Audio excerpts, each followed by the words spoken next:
नवरात्रि का मतलब क्या होता है? केवल 9 दिन तक देवी की आराधना कर लो, नंगे पैर ले लो, थोड़ा सा साबूदाना का फरियाल कर लो, मोरधन, चिप्स, पापड़ ये खा लो, या किसी देवी जी के मंदिर में जाकर नंगे पैर झंडा उठा के, ध्वजा उठा के, चुंदड़ी पकड़ के माता जी के मंदिर तक चले जाओ।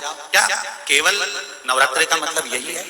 या फिर कहीं गरबा हो रहा हो तो गरबे में चले जाओ, क्या नवरात्रि का मतलब केवल यही है? या घर में जोत लगा लो, नवरात्रि का मतलब यही है? घर में जवारे बो दो, नवरात्रि का मतलब क्या यही है? घट स्थापना कर दो, क्या नवरात्रि का मतलब केवल यही है? अगर नवरात्रि का मतलब जानना है तो आपके मन में विचार आना चाहिए कि ये नवरात्रि केवल घट स्थापना के लिए नहीं होती है, ये नवरात्रि हमारे भीतर एक नारी के सम्मान के लिए प्रकट होती है कि नारी का सम्मान कैसे होना चाहिए। नवरात्रि में 9 दिन में से कोई एक दिन ऐसा ले लो जिस दिन कन्याओं का भोजन कराओ, साथ में उनको लाल चुनरी ओढ़ाओ, या कोई लाल वस्त्र, लाल पूजन की सामग्री उनको दो, सुख मिलेगा। ध्यान करिए, अगर नवरात्रि का व्रत एक लोंग पर कर रहा है तो उसको करने दो। कोई नवरात्रि का व्रत अगर एक गिलास दूध पर कर रहा है तो उसको करने दो। अगर नवरात्रि का व्रत एक जरासी सुपारी पर कर रहा है तो करने दो। कोई नवरात्रि का व्रत कैसे कर रहा है उसको करने दो, उसकी मर्जी।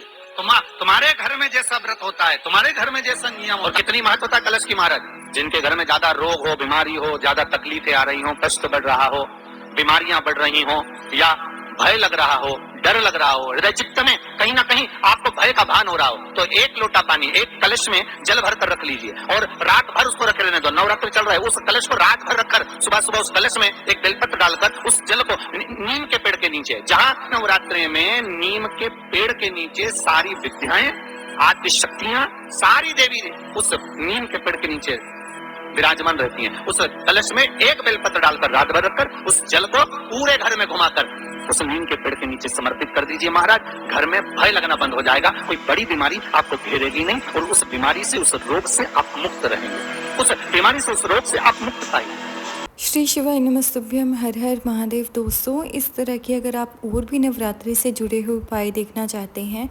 पहले नवरात्रि से शुरू होकर 9वें नवरात्रि तक के सभी उपाय हम हमारे चैनल पर लाते रहेंगे समय के साथ साथ। तो हमारे चैनल को सब्सक्राइब करें और आज की वीडियो अगर आपको पसंद आई हो तो इसे लाइक और शेयर करें।